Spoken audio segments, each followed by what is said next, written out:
और अभी तक इस साल में 765 मरतबा कर चुका है। जाजुल हक साहब, गुफ्तगू आप सुन रहे हैं, पूरी दुनिया इस वक्त तबी आलात के हवाले से बात करिए, वेंटिलेटर्स की बात करिए, मास्क की जैसे कहते हैं फराहमी मुमकिन बनाने की बात करिए, इंसानी जिंदगी को बचाने की कोशिश की जा रही है। भारत के अज़ाइम कुछ और हैं, आप कैसे देख रहे हैं?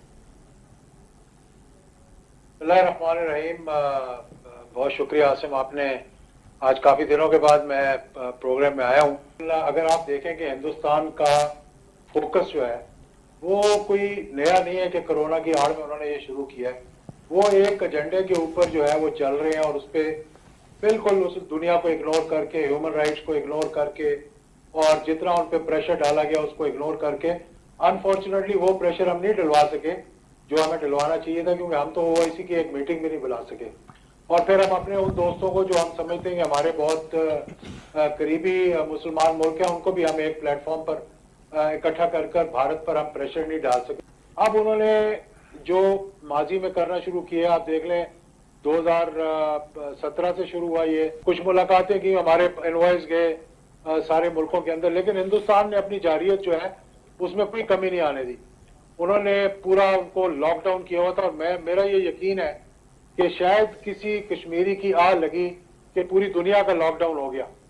और अब भी मैं समझता हूँ कि मोदी जो है वो तो एक आप कह लें कि दिमाग फिरा इंसान है और वो फोकस्ड है कि मुसलमानों को किस तरह से नीचे दिखाना, बल्कि तमाम माइनॉरिटीज को, ना सिर्फ मुसलमानों को, तमाम माइनॉरिटीज के पीछे पड़ा हुआ है। जैसे कि उसने कहा जनाब कि सिटीजनशिप आपकी मनसूख कर देंगे।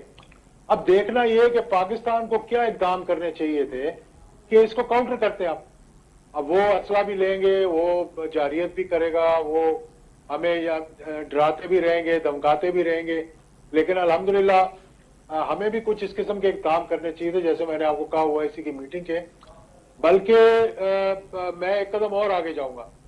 अगर पाकिस्तान भी जिस तरह वो एलओसी के ऊपर कर रहे थे और जब उन्होंने अपनी मजीद 48,000 फौज भेजी, 7 लाख फौज जो वहां पे मौजूद थी, जिस तरह हमने कहा कि 7 लोगों पर एक फौजी मौजूद है, हमें भी चाहिए था कि अपनी 12 टीम को हम मूव कर देते थोड़ा बॉर्डर के करीब, ताकि हिंदुस्तान अगर हम एक टीम को मूव करते तो उनको 2 कोर मूव करनी पड़नी थी आगे।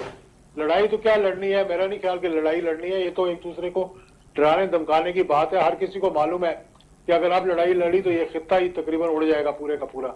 तो हमें इस पे फोकस करना चाहिए और मौजूदा सूरत हाल जो दुनिया के अंदर है, कश्मीरियों की आवाज हमें उठानी चाहिए, हमें मीडिया को इस्तेमाल करना चाहिए। हमें आप जहां हम अपना कोरोना की बात कर रहे हैं, हम कर्जे माफ करवाने की बात कर रहे हैं, हमें उन बेगुनाह जो मजलूम कश्मीरी है उनकी आवाज भी उठानी चाहिए, ताकि सारी दुनिया को बताना चाहिए कि भाई जितना जल्दी हो सके हिंदुस्तान पे आप प्रेशर डालें कि वो इस लॉकडाउन से उनको निकाले। बल्कि सारी दुनिया अब तो लॉकडाउन में मतलब कर्फ्यू वहां से हटाए और लोगों को कम से कम थोड़ा जिंदा रहने की मोहलत। ये तो एक चीज वाज़ेह होती जा रही है कि कोरोना की कवर में एक ड्रामा रचाने की कोशिश की जा रही है। बिल्कुल आपकी बात सही है। देखें, जब तक हम इसका काउंटर नहीं करेंगे, हम प्रोएक्टिव नहीं होंगे, हम जब तक उन कश्मीरियों के साथ नहीं खड़े होंगे, बल्कि मेरी तो 1-2 तजवीज पहले की मैंने दी हुई भी थी, कुछ लिखा भी, कुछ सुनाया भी, कुछ कहा भी था कि उधर ऑक्युपाइड कश्मीर को इनकरेज करने के लिए हमें चाहिए था कि हम एजेके को एक बेस बनाते, उनके लिए एक इकोनॉमिक बेस बनाते, सीपैक में इसको एक इकोनॉमिक जोन डिक्लेयर करते पूरे एजेके को और सीपैक का इसको हिस्सा बनाते, ताकि वहां भी कोई उम्मीद की किरण जो है वो उठती। और फिर जो मजलूम स्टूडेंट्स हैं, जो यूथ है उनका, जिसकी वजह से ये जारियत और जद्दोजहद जारी है, उनको इनकरेज करने के लिए हमें चाहिए था कि उनकी एजुकेशन के लिए हम कोई फंड क्रिएट करते। हम उन लोगों को, ठीक है पाकिस्तान तो नहीं कर सकता डायरेक्टली, लेकिन मलेशिया और टर्की जो कि हमारे साथ 2 ऐसे ममालिक थे जिन्होंने कश्मीर के लिए आवाज उठाई थी, उनको कहते कि उन कश्मीरियों को जो इस वक्त सारी दुनिया में कश्मीर पॉज के लिए लड़ रहे हैं और भारत जो है उनको कई मरतबा उनकी सिटीजनशिप मनसूख करने की बात कर चुका है, कि उनको पता होना चाहिए कि अगर हमें भारत हमारी सिटीजनशिप मनसूख भी कर देगा, जब तक कश्मीर आजाद नहीं होता, हमें कम से कम कोई और मुल्क है जो सहारा देने के लिए तैयार होगा। तो हमें वो प्लेटफॉर्म जो हमने जाया कर दिया, मलेशिया में जो एक कॉन्फ्रेंस हुई थी, उधर हमें चाहिए था कि हमारी रिप्रेजेंटेशन होती, और अब हमारे वजीर आजम ने कहा है कि मैं अगली मीटिंग में जरूर जाऊंगा तो उन ममालिक को थोड़ा सा मुतहर्रिक करने की जरूरत है ताकि वो भी हिंदुस्तान पे भी प्रेशर डालें और कश्मीरी स्टूडेंट्स को स्कॉलरशिप्स दें ताकि अगर उन्होंने पढ़ने के लिए वहां जाना है, क्योंकि अब कश्मीरी निकलकर हिंदुस्तान के मेन लैंड में जाकर ना पढ़ सकते हैं, ना उनको कोई पजीराई मिल रही है वहां पर। तो हमें चाहिए कि किसी ना किसी तरह से उनको अकोमोडेट करने के लिए इन मुल्कों को मुतहर्रिक करें जिन पे हमारा थोड़ा बहुत फॉरेन पॉलिसी के अंदर एक हमारा जो एक टिल्ट होना चाहिए उसका आप इशारा करें। मैं चलिए वीडियो पे बात करते हैं। पहली बात करते हैं जो लेटेस्ट इंडिया और अमेरिका के बीच डील हुई, जिसके वजह से पाकिस्तान रो रहा है। यूएस स्टेट डिपार्टमेंट ने भारत के harpoon block 2 air on launch missile की करीब 150 मिलियन डॉलर यानी 1180 करोड़ रुपए की डील को मंजूरी दे दी है। ये एंटी-शिप मिसाइल भारतीय वायुसेना एयरक्राफ्ट में लगाई जाएगी। इस एयरक्राफ्ट को सबमरीन किलर भी कहा जाता है। 10 AGM-84L harpoon block 2 air launch missile, जिनकी रेंज करीब 124 किलोमीटर है, का खर्च करीब 700 करोड़ आएगा। अमेरिका कांग्रेस को भेजे गए दो अलग-अलग नोटिफिकेशन में डिफेंस सिक्योरिटी कॉर्पोरेशन एजेंसी ने ये जानकारी दी। हार्पून ब्लॉक 2 के संबंध में पेंटागन ने कहा, भारत इसका इस्तेमाल क्षेत्रीय खतरों से निपटने और अपनी धरती की सुरक्षा बढ़ाने के लिए करेगा। भारत को इस उपकरण को शामिल करने में कठिनाई नहीं होगी। पेंटागन के अनुसार ये प्रस्तावित बिक्री अमेरिका भारतीय सामरिक संबंधों में मजबूत करने और एक प्रमुख रक्षात्मक साझेदार की सुरक्षा मजबूत करने में मदद करेगी और ये हिंद प्रशांत और दक्षिण एशिया क्षेत्र राजनीतिक शांति और आर्थिक प्रगति के लिए महत्वपूर्ण होगा। अब पाकिस्तान और इमरान खान के रिएक्शन बताता हूँ।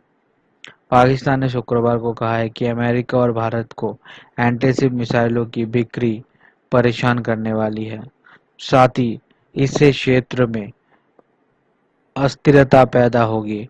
पाकिस्तान के विदेश कार्यालय की प्रवक्ता आयशा फारूकी ने कहा कि अमेरिका की ओर से भारत को मिसाइल की बिक्री परेशान करने वाली है।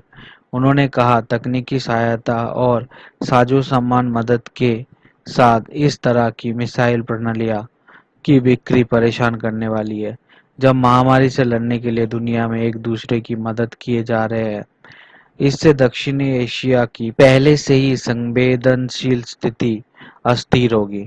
उन्होंने कहा कि पाकिस्तान ने भारत को आधुनिक हथियारों की बिक्री के बारे में अपनी चिंताओं को स्पष्ट किया है। जब भी इंडिया हथियार खरीदता है तो पाकिस्तान रोने लगता है। पाकिस्तान को ये समझना चाहिए कि इंडिया के दिमाग में पाकिस्तान की तरह हमेशा कैसे दुश्मन को तबाह करना है उसका प्लान नहीं चलता। इंडिया अपनी सिक्योरिटी के लिए ये हथियार खरीद रहा है। पाकिस्तान ने 17 सालों से जिन ग्रुपों को फंडिंग दी है वो आज भी एक्टिव है इस रीजन में और उसके खिलाफ इंडिया को प्रोटेक्शन चाहिए। पाकिस्तान को उस वक्त डरने की ज़रूरत है अगर वो इंडिया खिलाफ कोई हरकत करता है तो मोदी जी उसका जवाब अच्छी तरह से देना जानते हैं पाकिस्तान को। अब कश्मीर पे आते हैं। पाकिस्तान को लगता है कोरोना पे अरुंधति रॉय से ट्यूशन लेते हैं, क्योंकि जो आज पाकिस्तान मीडिया ने कहा वही सेम चीज़ अरुंधति रॉय ने कहा था इंडिया के खिलाफ। इनका दिमाग क्या पूरा खाली है। अगर इंडिया ने कश्मीर में लॉकडाउन हटा लिया तो ज़्यादा लोग मरेंगे कोरोना से। लॉकडाउन की वजह से ही लोग जिंदा है। पाकिस्तान ने तो अपने लॉकडाउन को फेल कर दिया और अब इंडिया के साथ भी वही करना चाहता है। और इंडिया को कोई सपना नहीं आया महीनों पहले कि इस वक्त कोरोना आएगा और इसके नाम पे हम ये करेंगे।